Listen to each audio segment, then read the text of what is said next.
Hi, I'm Darrel Tank with 5-Pencil Method, and one of my students, Alejandra, has sent in a picture that she thought she'd like to have critiqued and wanted to know if I could make some suggestions, and I'm going to do that.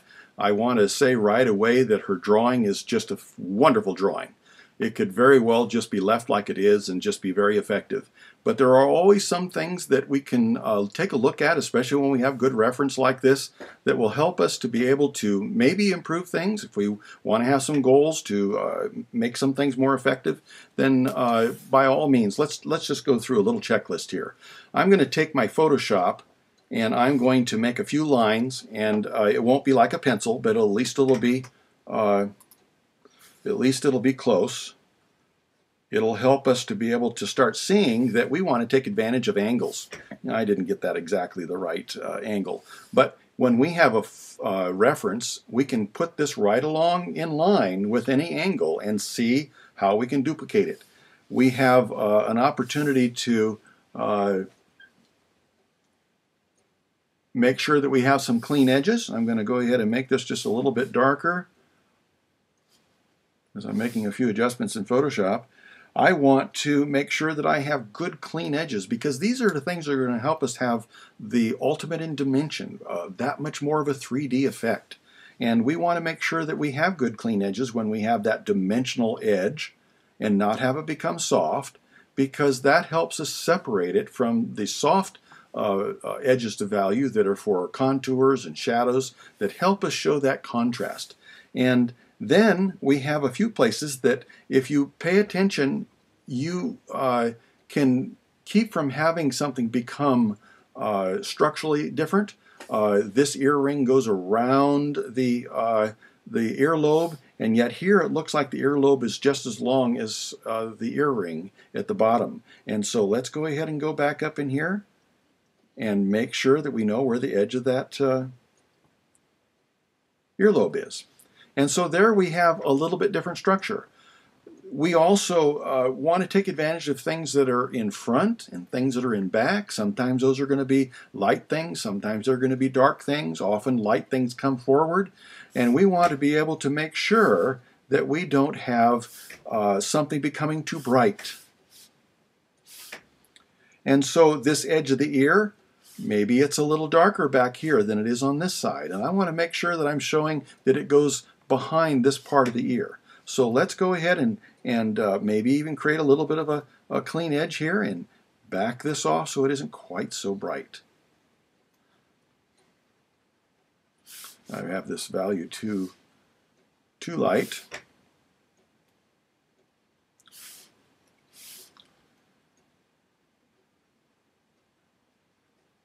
But if this is too light in that dark area, then it's going to come forward. That's usually the way it happens. And yet we also have places that are forward that are dark, like her hair.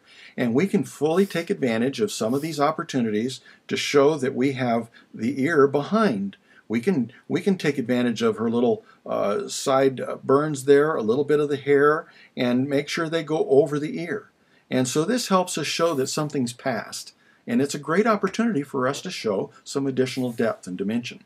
So over here is the same thing. We have some of this hair coming down in front of the ear. You can very well take advantage of it.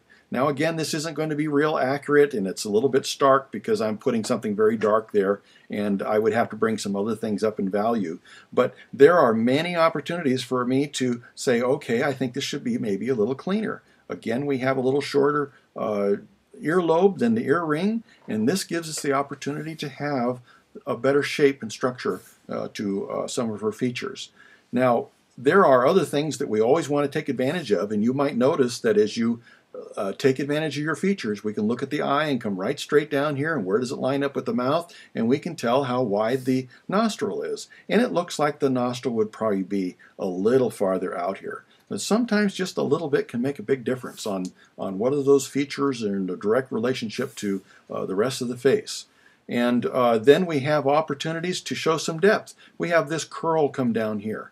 We can go past it and use the rules of light that are included in lesson number 3 on 5-Pencil Method in the core concepts, and think about where it would be darker. A lot of times you can just make a decision like that without even understanding or seeing it clearly in your reference, and we can make sure that this isn't lighter, but it is actually back where there's less light. So I can pull this whole curl forward by taking advantage of that and making sure this is the shaded part behind where there would be less light, especially when we have the light direction coming this way.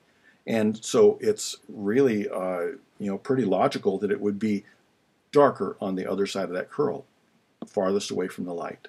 And we can go all the way through our picture and show a lot of things like that. If I wanted to be able to show more dimension over here, then again I could take this and make it a little darker so that this makes this more dimensional. We can start isolating maybe the highlights in this very dark-haired little girl and giving it a little bit more of a dimension to it. So some of these things I think are great. Some of the wonderful things that I can do just without really saying too much or making sure there's good focus, not getting too carried away, but having a little darker pupil. We can go ahead and make sure that we are in control of the highlights, and we don't necessarily have to follow the photograph or the reference that we have, but we can make those decisions and use some of the principles that'll make this a stronger and picture and have or drawing and have even more opportunity to express it. So these are some of the things that I would point out. We could maybe make the neck darker and a few things like that, but I hope this will help you, give you some new goals if you want to, and yet again, this is a wonderful drawing just as it is. So I look forward to seeing more of your work, Alejandra, and thank you for letting me give you a few pointers on this one.